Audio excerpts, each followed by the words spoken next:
Come with me while I explore my new country, and Gigi will be joining me today, and we are ready to take you on a little adventure. So join me and Gigi as she takes her first train ride, and we pull into Bath, which is where we're going to spend a little time today. So I can't wait to show you some of the cool stuff that I found, some of the stuff that I enjoyed, and just kind of take you on a little journey as I start to explore my new home country, the UK. So I have broken this up into segments, and I'm also going to do a voice narration just to kind of limit the amount of disruption that I'm causing in public. But let's do it.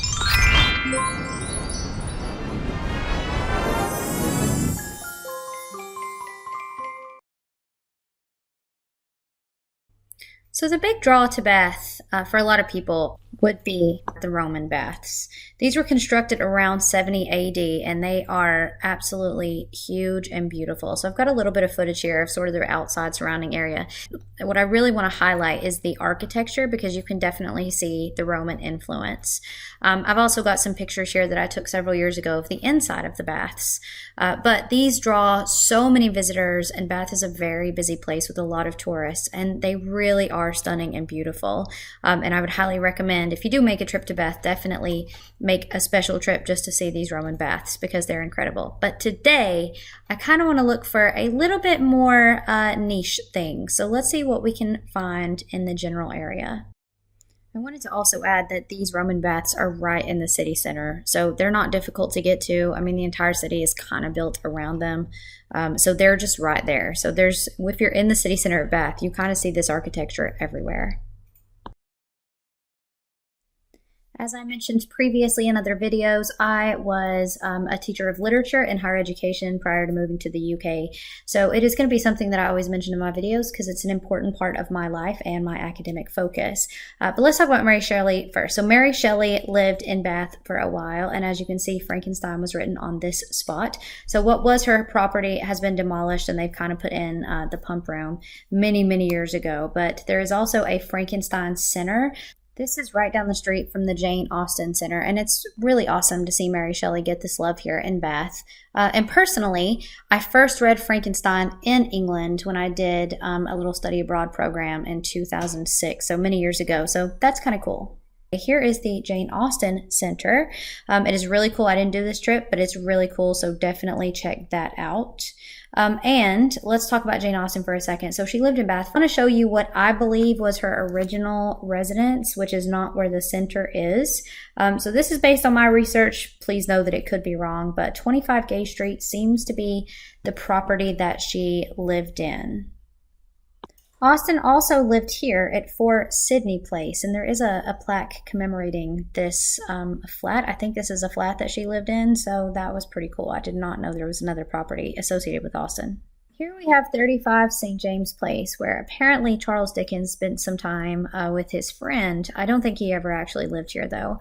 But next door, Walter Savage Landor did actually live next door, who was also an English writer and poet. So here's some more literary connections in a little bit of different area of Bath. And whether Charles Dickens lived here or not, it's cool to know that he visited, and who knows, maybe did some writing here. As a gluten-free person, I always want to share what amazing food I find on my journeys with you guys. So this is at a place called Dough, and this is called the Poker Pizza.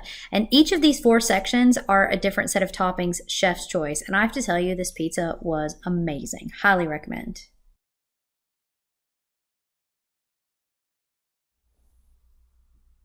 So let's explore some areas in Bath that I wanted to check out this time that I did not get to check out prior. So first of all, Gigi's going to get carried for a bit because her little legs have done quite a bit of walking today. But the first thing that I'm going to show you, this is called the gravel path. And as far as I know, this came to be in the late 1700s, early 1800s. And this path was essentially placed here so that people who were going through the courting process could have a nice shaded, quiet place to walk. And I have to tell you, walking down the gravel path is really amazing because all the sounds of Bath just kind of disappear. And it was so beautiful, and it's so tree shaded, and it almost reminded me of like walking in some streets in Savannah, Georgia, not because of the heat or necessarily the same type of greenery or whatever, but it just felt so isolated and just really sort of peaceful and romantic. Apparently it is often used as a scene for romance scenes in various sort sort of Jane Austen type things. And I can see why. It really does have that vibe. And off to the side of the gravel park, we found this Georgian garden, which is absolutely beautiful. There were some people working, so I didn't want to be too disturbing at the time. So I just took some quick footage here. This garden was really, really, really pretty. And I bet on a really beautiful summer day, it would be amazing to come and stroll through here. All right, so the next thing that I really wanted to see is called the Dueling Lane or the Dueling Grounds. And I have to be honest and tell you that it was really difficult to pin this down. So this kind of runs adjacent to the gravel walk. And the best that I could find out, this area to the land or to my left here, that is this green grassy area that kind of dips into the earth. Supposedly this was the old dueling grounds. So if two men wanted to duel it out, this is where they would come so that they could have that battle. I cannot verify this. I found so many things online saying it was here, but I found some other things saying that at the end of this lane, it's called the Dueling Lane, and it's kind of where the road T-junctions, and I'll show you that in a second. But regardless, there does seem to be some truth to the fact that there were some duels that took place here, which I think is just really fascinating and interesting. And you can see the gravel walk is up there on the hill to the right, so it's not far off from where people are having really nice courting and a nice little stroll through the trees, and then to the left potentially there could be some hardcore dueling going on. So it's super fascinating to me. But I will show you the T-junction here that other people say is the actual dueling lane. So hopefully someone who is a Bath native can tell us in the comments what's the truth of the matter, which of these really is the place. And I also wanted to show you here, this is going towards the lane, but this is also adjacent to the gravel walk, and this is the back of Gay Street, I believe. Some of the houses, I just had to show you this because these doors and these walls are just so stunning, so beautiful. But here is that T-junction. So supposedly this may have also been where some duels took place. And the last thing I want to show you is called the Beezer Garden Maze. And I just thought this was a really cool find.